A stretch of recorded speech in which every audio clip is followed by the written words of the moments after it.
La fibre patriotique, elle est née de deux endroits. Un, mes origines sociales, bien que nous appartenions à une des familles qui fut riche avant le colonialisme, mes ancêtres ont été dépossédés de leurs terres, principalement des terres de l'Ismara, qui a donné un creux lorsque l'Ismara est devenu le domaine de Dollfus, le plus grand hobereau de la région. C'était le domaine Dollfus. Et Dollfus avait même la réputation d'un homme qui frappait monnaie dans son domaine, un peu comme, semble-t-il, Dollfus l'a fait et d'autres dans le Constantinois l'ont fait. Voilà. D'abord une injustice au départ. Mon père, je me souviens de l'époque où il était ouvrier agricole et la plupart du temps chômeur sur les terres de ses ancêtres. Bon, c'est une des choses qui m'a le plus marqué. Et après, bon, ça a été le fait que grâce, non pas à mon père, mais à ma mère, c'est ma mère qui a tenu à ce que nous quittions le petit village de Bréa à quelques kilomètres de Tlemcen, et elle a tenu à toute force de revenir à Tlemcen pour me faire scolariser. Et j'ai été scolarisé peut-être à l'âge de 8 ans, mais après, bon, je me suis rattrapé et j'ai fait donc l'école des cieux et ensuite le collège de Slan. Et je ne suis pas allé plus loin que le collège de Slan. J'ai fait mon bac au collège de Slan. J'ai été premier prix à la fois de philosophie et premier prix d'éducation physique du collège, toutes classes confondues. Enfin, c'était moi qui étais le premier en sport et le premier prix de philosophie.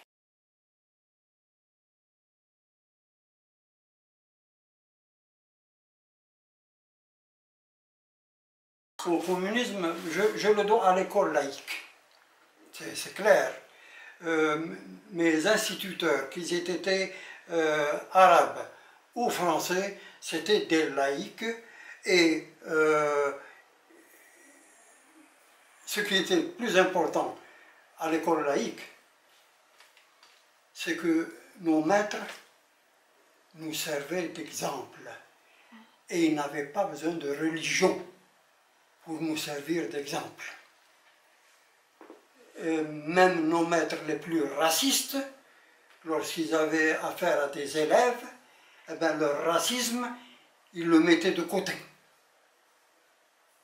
J'en témoigne, puisque avec tous les maîtres que j'ai eu des maîtres arabes et j'ai eu des maîtres français, je n'ai jamais été victime du racisme, pas même chez les instituteurs ou chez les professeurs français. Par contre, ce à quoi nous assistons aujourd'hui, lorsque on vous parle d'arabe et de kabyle et de chaouia et de ceci et de cela, moi ça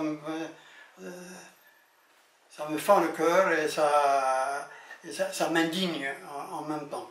Parce que du temps du nationalisme tel que je l'ai connu, parce que j'ai été scout musulman algérien, du temps du PPA, avant, curieusement, j'appartiens à une famille de PPA, puisque ma mère est une Messali. Le Messali Hadj, c'est le cousin du grand-père, donc plus nationaliste que Messali, il n'y a pas. Eh bien, non, je n'ai pas été nationaliste. J'ai tout de suite été communiste. Et pourquoi? Parce que les livres, Voltaire, Rousseau, les Saint-Just, tous les révolutionnaires français, et ensuite jusqu'à Jaurès, mais pour moi même, le socialisme, il s'est arrêté avec Jaurès. Après la mort de Jaurès, à mon avis, c'était plus le socialisme. Alors, déjà, bon, j'ai commencé à m'éveiller à la politique vers l'âge de 12-13 ans, petit à petit, enfin, et principalement déjà par mon passage au scout musulman algérien. Et c'est la première école de formation du nationalisme. C'est les scouts musulmans algériens, c'est pas autre chose. Et après, bon, même si je n'étais pas victime personnellement du colonialisme, le colonialisme c'était l'environnement, c'était l'injustice générale à l'égard de tout un peuple.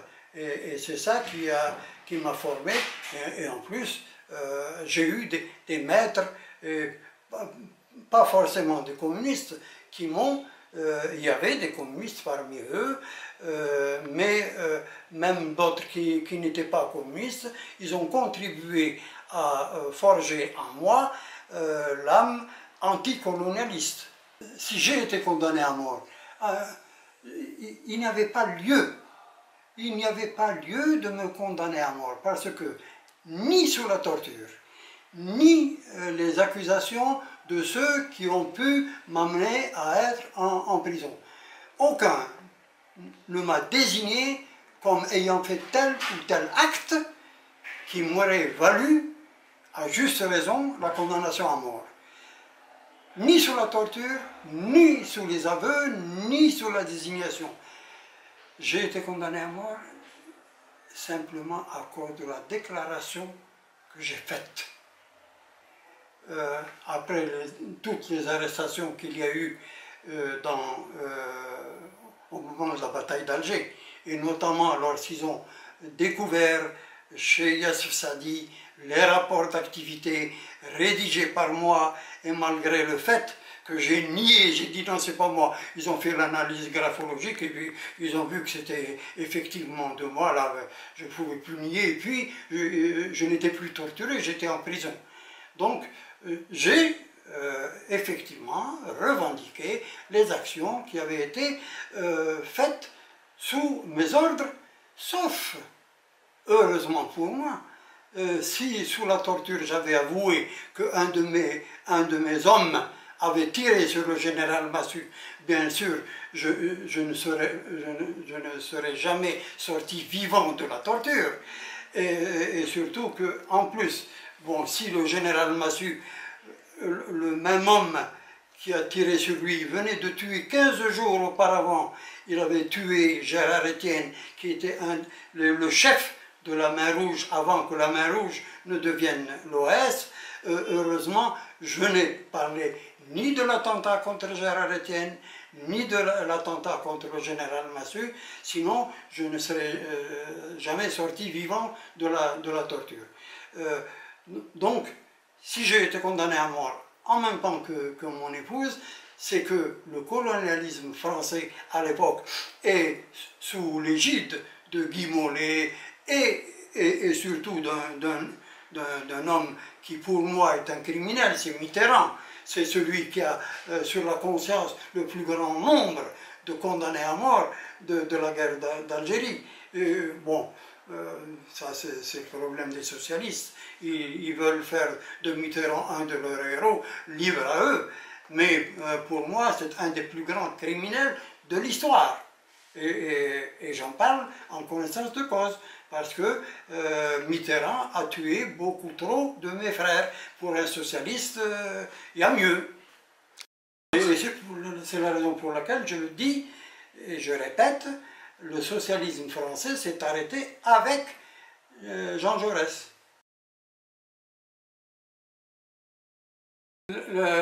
Nous, je ne me rappelle plus quel est celui de mes adjoints, parce que mes deux premiers adjoints, c'était Giorgio Acampora, qui a été condamné à mort et qui est enterré au cimetière de Saint-Eugène, et en même temps que lui, mon autre adjoint, c'était André Castel, dit Mourad Castel, qui est mort également en Algérie, et il est mort après avoir été secrétaire général du ministère de l'Industrie avec Bel'aid Abdeslam. Et il est resté en Algérie, et il est mort, et il est enterré en Algérie. Et après, à Campora, et après André Castel, j'ai eu comme adjoint Yahya Briki, qui lui aussi a été condamné à mort et qui est enterré au cimetière de Ben Aknoun. Et un autre, Jano Farouja, qui lui aussi d'origine européenne, et qui est un personnage dont on ne parle pas, mais qui mériterait qu'on en parle beaucoup, parce qu'il a été notamment le camarade de camp de concentration à Dachau avec Edmond Michelet, lequel Edmond Michelet, pendant que nous étions en prison, a demandé à venir le voir en prison à Marseille. Edmond Michelet a rendu visite à son camarade qui était devenu l'ennemi. Et bon, ça aussi, c'est une chose que je pourrais raconter, mais enfin...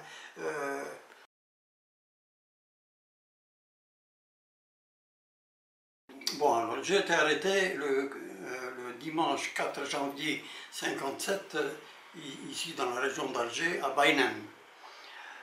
Et immédiatement emmené à la torture.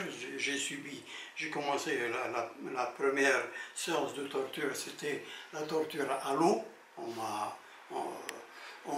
m'a ficelé sur une échelle, attaché, et on m'a branché un tuyau dans la bouche pour me remplir d'eau. Donc je voyais mon ventre enflé, et je me souviens que j'ai perdu connaissance à plusieurs reprises, et la dernière fois, je me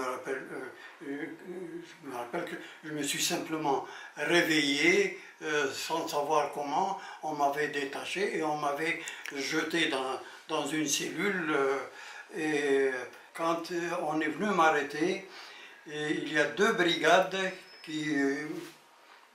Est-ce qu'elles s'étaient donné rendez-vous dans ce même lieu? Il y avait la brigade du commissaire Redonné, qui était le spécialiste des bombes, et il y avait une autre brigade, et les 2 brigades sont arrivées en même temps, et au moment de m'emmener, l'un d'une brigade demande à l'autre, alors qu'est-ce qu'on fait, vous l'emmenez ou on l'emmène? Et ceux qui m'avaient, les gens du commissaire Redonné, ont dit, ah non, non, on le tient, on le garde. Donc j'ai été amené par la brigade du commissaire Redonné. Et bon, je peux dire que j'ai été astucieux.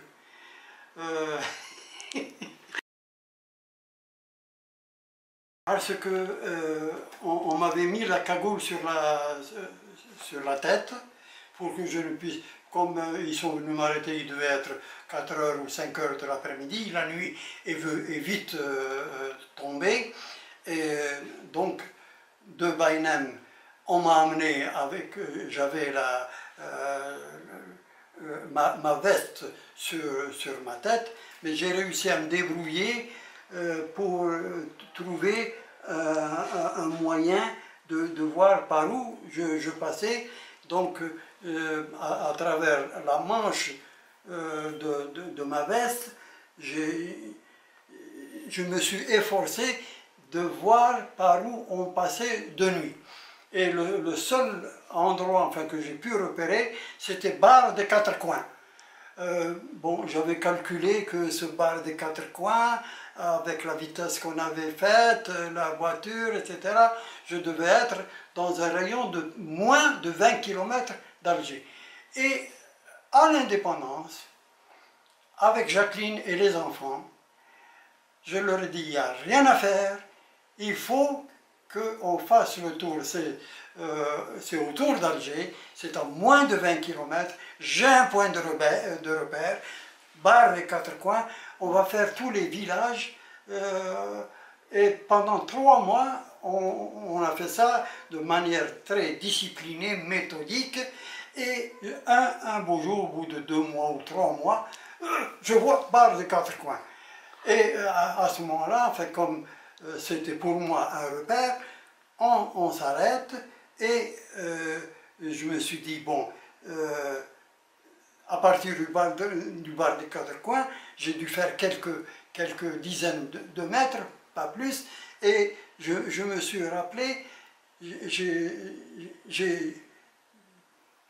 retrouvé l'endroit où j'avais été amené à la première séance de torture, et même j'ai reconnu les lieux 5 ans ou 6 ans après.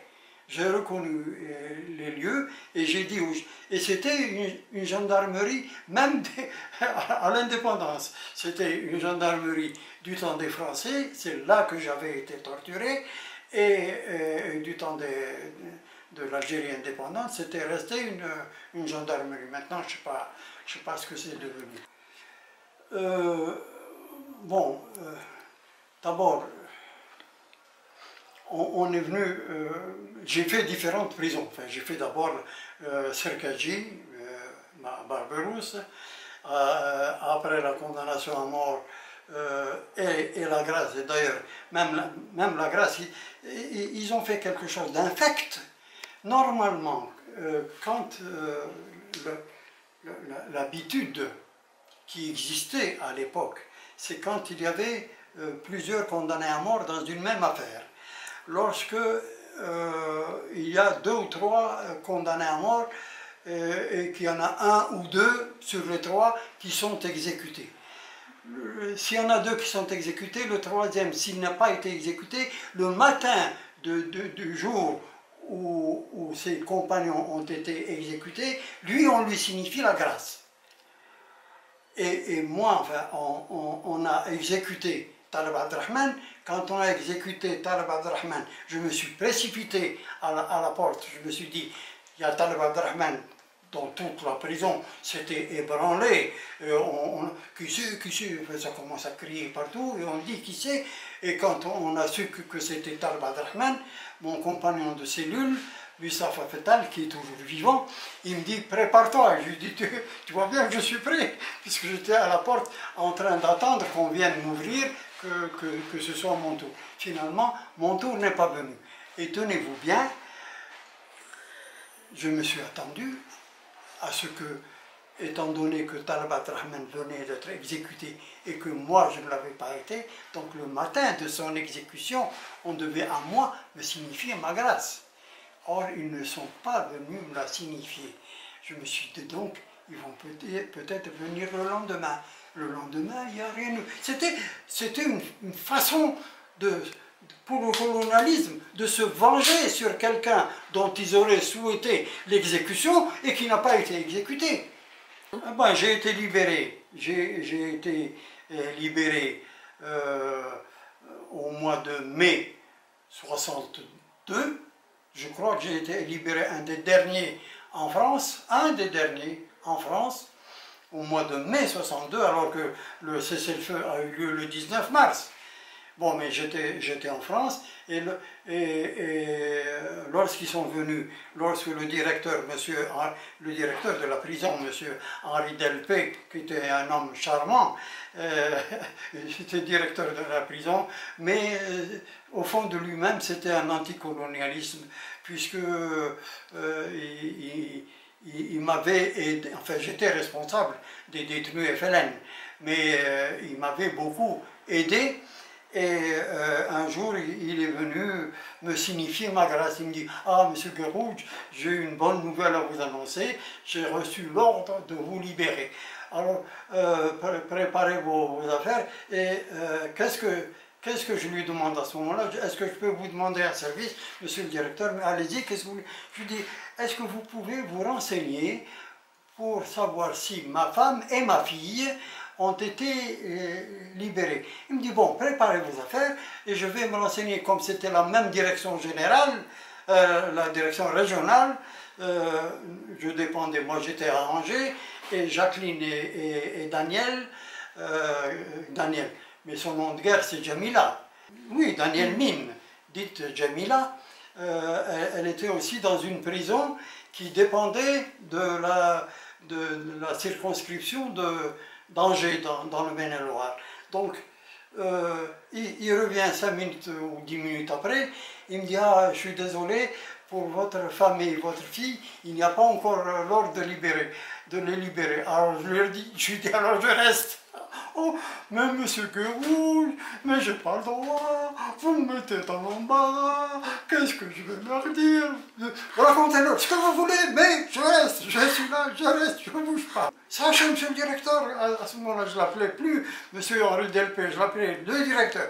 Sachez, monsieur le directeur, que je suis prêt à rester, à aller jusqu'à la violence. Pour rester ici, bon, comme il me connaissait, il s'est dit, mais si on m'avait pris et si on m'avait jeté dehors, qu'est-ce que j'aurais pu faire? Rien. Mais lui, enfin, il s'est dit, enfin, il est capable de tout.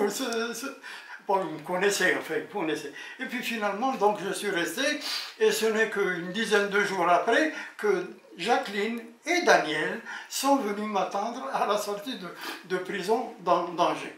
Et après, comme j'étais en communication épistolaire avec Bedjaoui, qui est devenu plus tard ministre des Affaires étrangères, il était lui avec les négociateurs d'Évian, il m'a dit « Je t'interdis de rentrer sur Alger parce que tu vas te faire abattre par l'OAS ». C'était un moment où, juste à l'indépendance, l'OAS continuait à sévir à Alger.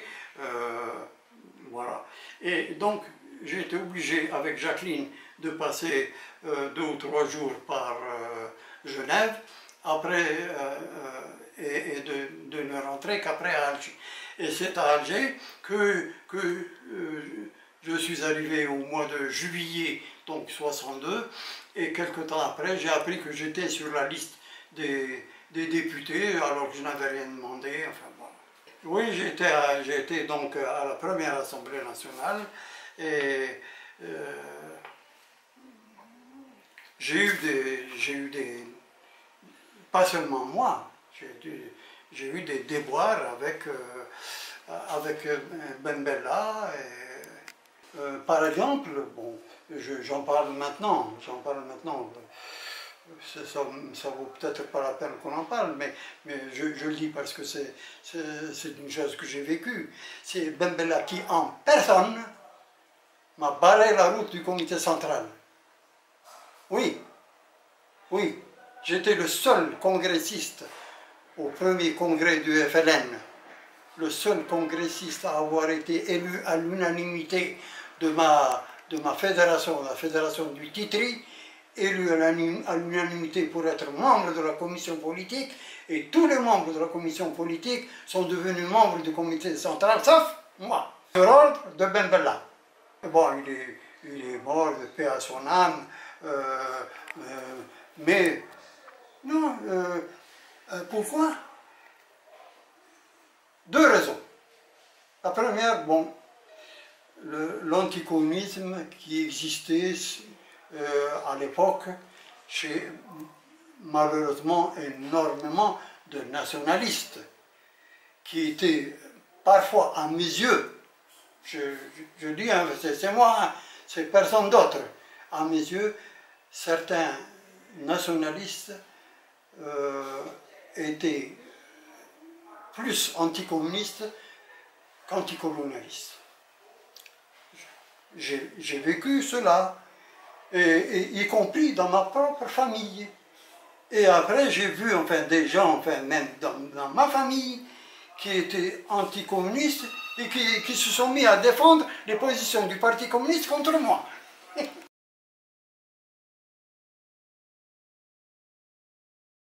Comme tous les jeunes de notre époque, d'abord lui, enfin, il est né en 1934. Donc en 1934, il a 6 ans de moins que moi. Même moi, je n'ai pas été au PPA. Donc lui, quand il prétend qu'il a été au PPA, il a dû connaître peut-être des gens de son âge ou qui avaient 1 an ou 2 de plus que lui, et fricoter avec eux. Alors, parce qu'on a vu passer un train chargé de militaires, on dit, ça y est, j'ai participé à la guerre de libération. Il a dû fricoter dans son jeune âge avec des gens qui étaient des nationalistes. mais lui ne l'a pas été. Même si des gens qui ont pu lui... Enfin, lorsque, à l'heure actuelle, on dit que le nombre des faux moudjahidines est 3 fois ou 4 fois plus important que celui des vrais. Moi je dis, enfin, il est peut-être 10 fois plus important. Il est 10 fois plus important que celui des vrais moudjahidines. Parce que on n'a jamais posé le critère, qu'est-ce qu'un ancien moudjahid? Est-ce qu'il suffit d'avoir vu passer un camion de militaires, ça y est, je suis un moudjahid? Non. Or, on en est là. Et puis, enfin, lorsque on a vu des cas où des enfants de 4 ans, qui avaient 4 ans, disons en 54, et sont d'anciens moudjahids, c'est pas moi qui l'invente, ça existe dans les registres. Et le Jamal Abbas n'est pas le premier usurpateur. Et je l'ai dit, je l'ai écrit, et je le confirme. C'est un usurpateur. Et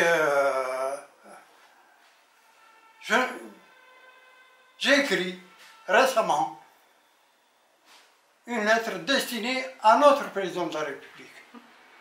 Est-ce qu'elle lui est parvenue ou est-ce qu'on n'a pas pu la lui faire parvenir? J'aurais souhaité qu'elle lui parvienne. Et que si j'ai menti, je demande à être poursuivi. C'est tout. Je demande à être poursuivi.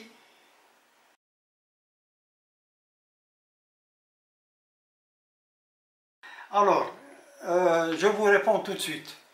Dans ma propre famille, parmi mes enfants, que ce soit mes enfants avec Jacqueline ou mes enfants de mon deuxième mariage, les avis sont partagés. Certains de mes enfants auraient souhaité que j'écrive.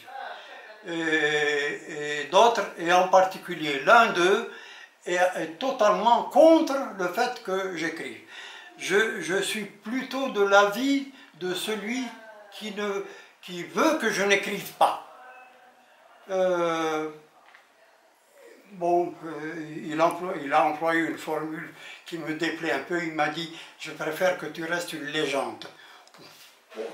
Il y a des choses que je suis le seul en Algérie à connaître.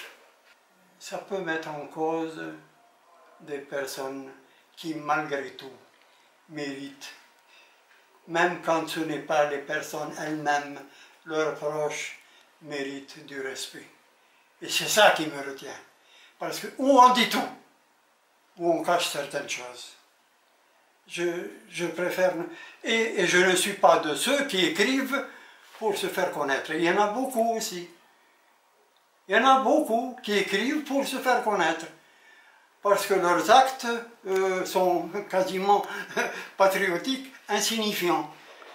Moi, j'ai fait à ma petite échelle ce que j'ai pu pour libérer mon pays. Je n'ai pas à rougir de ce que j'ai fait. Et j'ai même enfreint des ordres qui me sont venus d'en haut et que je n'ai pas exécutés parce qu'ils étaient injustes.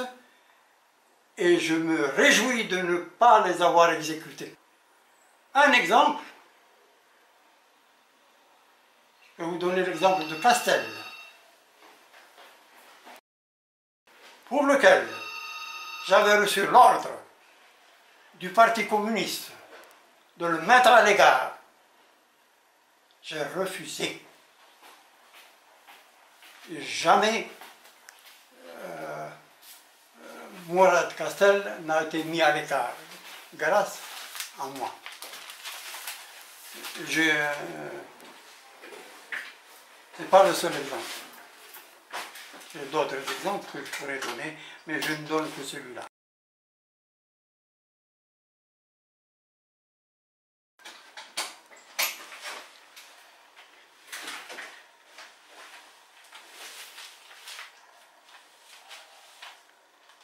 De l'esprit de novembre, il y a des moments où moi je suis tellement révolté que j'ai envie Mais en réalité, je n'ai pas envie de me remettre en cause, parce que j'ai eu une vie très riche. Je m'honore de ne jamais m'être enrichi alors que la richesse était à ma portée. J'étais directeur général des biens vacants. Je n'ai jamais habité un bien vacant. Bon, ça vous résume tout.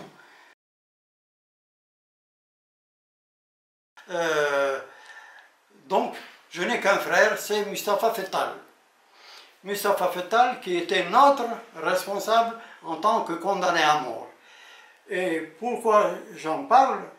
Parce que je dis, je n'ai eu que des sœurs, je n'ai pas eu de frère, mais j'ai un frère qui s'appelle Mustapha Fettal, dont j'ai été le compagnon de prison en même temps que Taleb Abdelrahman. Nous étions dans la même cellule, et là j'en profite pour raconter une anecdote qui concerne Mustapha Fettal, Taleb Abdelrahman et moi.